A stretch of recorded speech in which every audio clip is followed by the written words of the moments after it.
We're back from the Eid holiday, but the politics doesn't stop here on your election headquarters. Hello and welcome to Election Brief. Coming up, are supporters of the governing NDC becoming indifferent, as was the case in the year 2000 when the party lost the elections? Ketu North MP James Aveji believes so. We'll hear from the party's regional chairman on what they're doing to avert a major loss.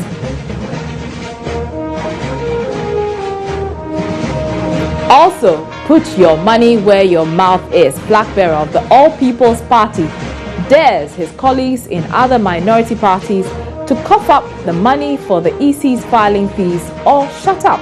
But is he being fair? We'll hear from one of the small parties as well as the Electoral Commission. And later, we thought it was only in Africa, but the health of presidential candidates is paramount, especially in election years. We'll bring you the case of U.S. Democratic nominee Hillary Clinton, whose pneumonia diagnosis has everyone talking.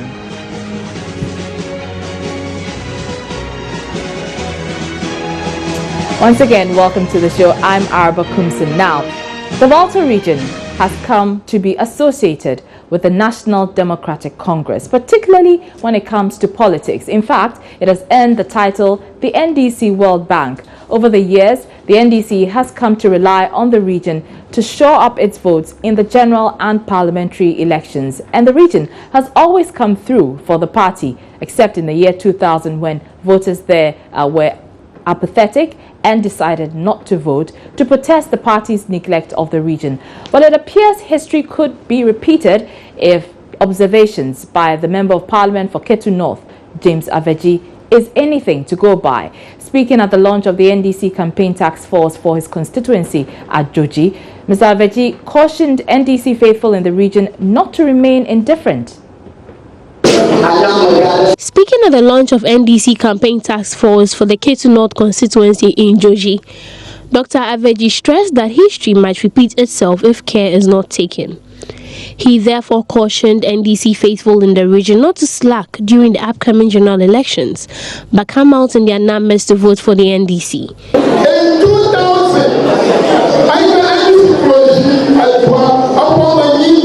from 1982. In 2000, after the NDC ruled for 8 years, we, the people of the Volta region, promised not to vote during the general elections because we claimed the NDC did nothing for us in the region. Truly, turnout was very low in the region on the election day during the first round. It was during the second round that we realized the NDC is likely to lose the election.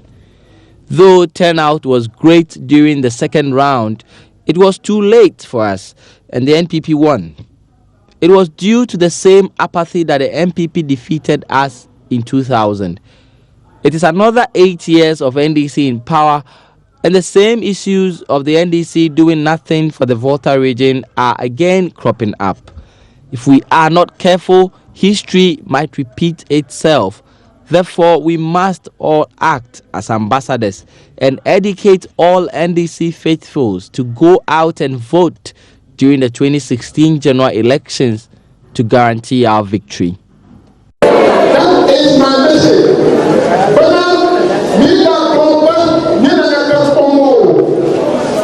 Dr. James Aveji also questioned the credibility of the NPP's Dr. Mahmoud Bawumia as an economist, following his public lecture on Thursday.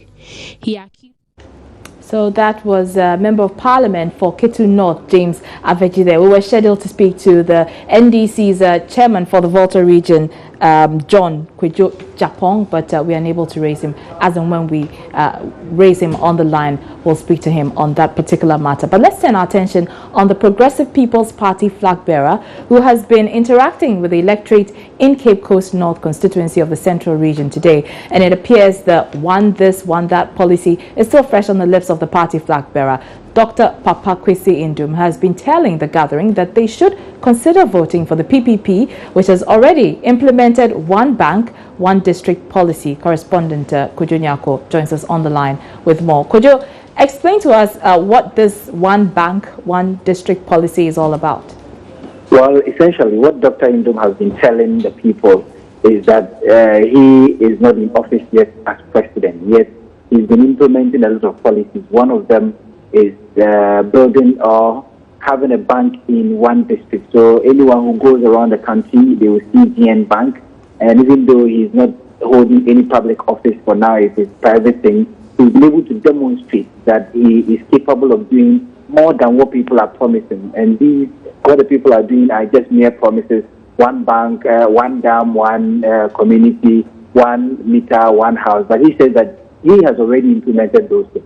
And another thing he says that is very interesting and fascinating is that if he's voted, he will eradicate malaria. He sees that there are a lot of fields around the country, and he thinks that it is not the best, and they need someone who is very strong and strict with some policies to be able to implement that one. So they should consider voting for the PPP because there are a lot of things that he will be doing. He visited the palace of the Simpa chief, the Winneba chief, and the Winneba chief commended him, and he says that this man has demonstrated that he's a true leader, and when he's given the nod, he'll be able to deliver Ghanaians. And so that is what Dr. Indom has been saying. We moved from Winneba, and currently we are in the Infantiman constituency. From Infantiman, we're going to the Abra Sedukaman test, and he will make a stopover finally at the Cape Coast South constituency.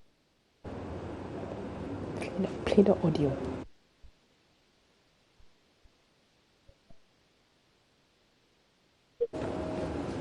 Mama, Uncle Baby, and they able to obey. I feel when and Benton and Katesia when here to my ear.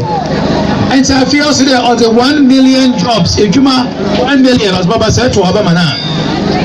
They are to obey no back at the match. He oil the name. Or Shabo, no other dada to Abba as a man. Maybe obey to the name. And they order her. Also one village, one factory. Okodi baby, also one district, one factory.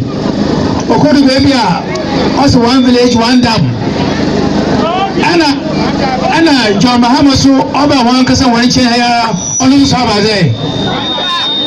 Also one house, 1 meter.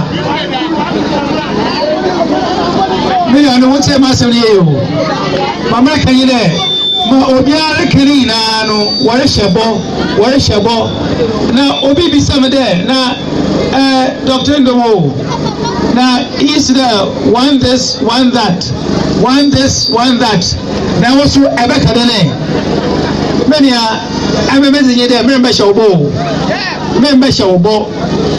na teo na so obi ka there one district, one banker. Oyebo Amadeshawa. Debida, o send them district biara, eboko wagane biano. Yete juma ko ho, yete banker ko ho. Ojere yete yaye. Oye ebori yabese. Ba yaye no ane yarba ka chro. Yede ma yarba ye.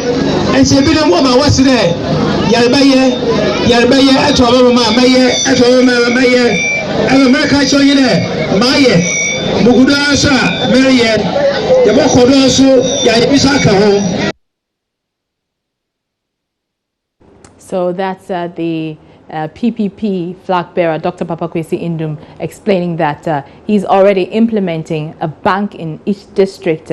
He's been speaking to the electorate in the Cape Coast North constituency where he is campaigning. Well, still on the campaign trail, the flag bearer of the Convention People's Party is gearing up to hit the trail again after taking a break to celebrate the Eid al-Adha festival yesterday. Ivor Kobna Green Street wrapped up his campaign of the Volta region where he's been selling his Apam Foforo or New Covenant message. When his campaign reached the Jasikan district, the CPP flag bearer observed that the country has no reason to be poor considering the numerous resources at its disposal. He criticized government for failing to effectively utilize the country's resources, adding a CPP government would ensure judicious use of the country's resources to lift it out of poverty.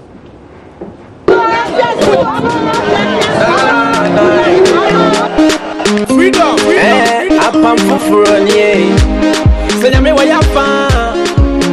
Yes,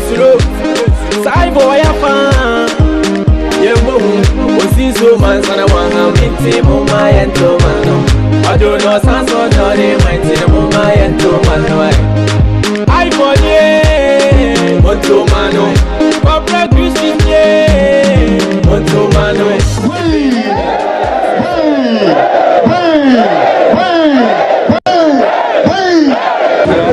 Jansikai is a very rich place. The whole of Ghana, there were oil, gold, gas, timber, cocoa, diamonds, bauxite, fertile lands, access to water drops. We are not supposed to be poor at all. Fellow Ghanaians, it is time for us to take control of our resources. We must take control of our resources.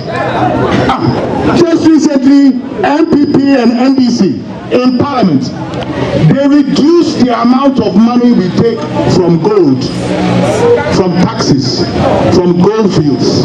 They reduce it. Why? Ask yourself why. Then later, they have recently gone to pass the petroleum bill.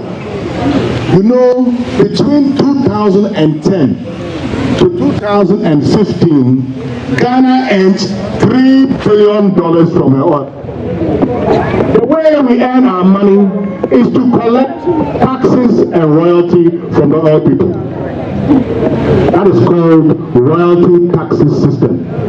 The Convention People's Party, we will bring what is called production sharing system.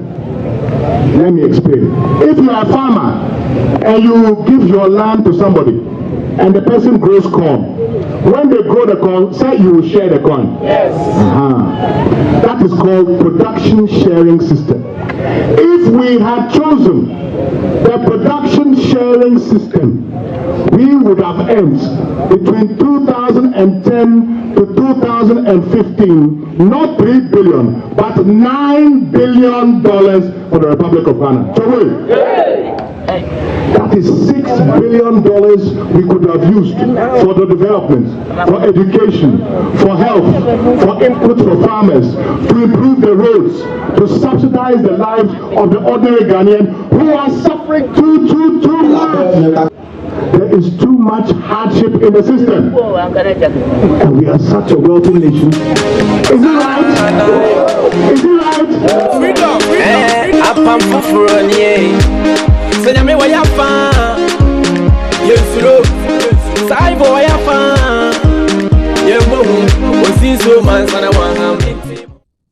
So that's presidential candidate, or flag bearer rather, of the Convention People's Party, Ivor Kobna Greenstreet there. We're taking a short break. We'll be right back.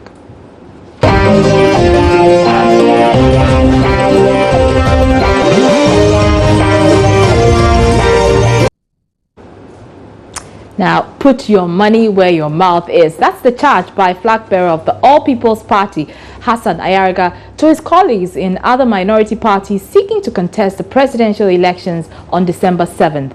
The minority parties have complained the new filing fees announced by the Electoral Commission are exorbitant. The Commission has pegged the fee for presidential candidates at 50,000 cedis and 10,000 cedis as filing fee for parliamentary candidates. But Hassan Ayariga, who is a businessman by profession, is going further by proposing the fee be pegged at 150,000 cedis. He's asking his colleagues to cough up the money for the new fees or keep quiet. Said that the figure was too small for a political party or a leader who wants to contest this election to pay just 50,000. We in our elections, I paid 100,000 Ghana cedis to the party to contest as a candidate. So I don't see the reason why the Electoral Commission would then charge 50,000.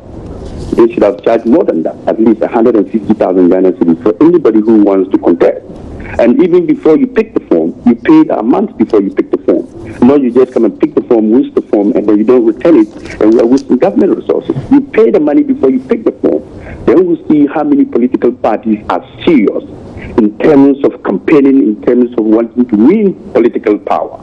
It's high time we start being serious with our issues, not rather just giving them people numerous platforms to be misbehaving. We have 25 political parties in Ghana. And none of these political parties, most of them don't have office. Most of them don't have places they operate from. They just have the platform as a political party and wasting our time. So we need serious political party to come on board and let's do serious business. But allowing 50,000, if you want to run for an election, you worried about 50,000 Ghana cedis? Are you kidding me? How much is 50,000? You go out in a day to campaign and 50,000 is gone. Well, his counterparts in the other minority parties are not taking it kindly. Kofi Apalu of the Independent People's Party is accusing the APC flag bearer of trying to exclude others. Do you think 50,000 cedis is a little on the high side? Oh yeah, it is, because you know initially it was 10,000. That was the last election, yes. And 1,000 cedis for the parliamentary. So even we were expecting something around maybe 15,000 or 20,000 thereabout, but unfortunately they came up with this 50,000. But maybe that is another way to exclude people from contesting the election. So as a party, we will see what we can do to raise the money, but I don't think the money is going to deter us from contesting this election. Hassan Yariga, I'm so disappointed in him by coming out with that. He's thinking about himself. He's not thinking about the larger populace. You see, this is what we call exclusive governance, whereby you try to exclude some people. The end result is that it's going to affect the economic growth of this country.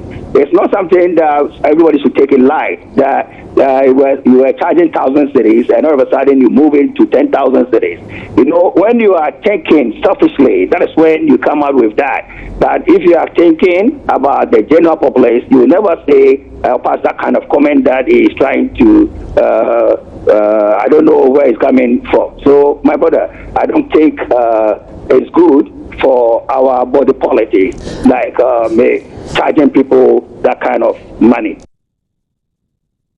So that's Kofi Apalu of the Independent People's Party there. It seems it's not just the IPP that's complaining. The PNC also has some reservations about the new fees. They are describing it as not only prohibitive, but also holding the prospect of excluding many from the democratic process. The party has just issued a statement and is signed by its General Secretary, Atiq Mohammed. I'll just read a few details from that press release. It says, in view of the democratic injury this action by the Electoral Commission is likely to occasion, we are appealing to them to reduce the nomination fees to the 2012 levels, whereby presidential candidates and parliamentary candidates would pay 5,000 Ghana and 1,000 Ghana cedis respectively. It is our hope that as partners in the democratic enterprise, the EC will heed our request. We are also calling on all other political parties that share the PNC's position to join hands with us to pursue this noble agenda of stopping the sale of our electoral democracy. We must stand together in defense of our democracy. The PNC is willing and ready to employ all tools to reverse this move, and it is our hope that comrades from other parties will pledge their support. And that's the PNC statement signed by its General Secretary, Atiq Mohammed. Meanwhile, the Electoral Commission has mounted a strong defense of its decision to charge the 50,000 cedis and 10,000 cedis as filing fees for the candidates. Head of Communications at the Commission, Eric Japasu, says the EC is acting within the law. What that the Commission is doing is in conformity with the law. Okay, when you take Regulation 8 of the CI 94, it says that the Electoral Commission shall determine a fee to be filed by presidential and parliamentary candidates. And that is the function we have performed by setting up the fee, right? Now, when you move on to Regulation 45, it says that at the end of the poll, when we count all the ballots, okay, for a presidential candidate, if you're able to garner 25% of the valid votes in the country, you come for your money. In any case, it's a deposit. Okay, if you make 25% of the valid vote, you come for your money. At the parliamentary level, if you're able to make 12.5%, you come for your money. So if this is what you mean by a performance task, then the performance task, as you call it, has been set by the law as captured in CI 94 Regulation 45. And those who will not be able to make the target, okay, they forfeit the money, but the money doesn't come into the coffers of the Electoral Commission. It goes into the National Consolidation. Now, let's go beyond the shores of Ghana to another country which is also scheduled to hold elections later this year, the United States. The Democratic nominee Hillary Clinton's health appears to be dominating the campaign after it was disclosed that she was diagnosed last Friday with pneumonia. However, she has been under fire for waiting until she nearly collapsed at a public event Sunday to disclose her health situation.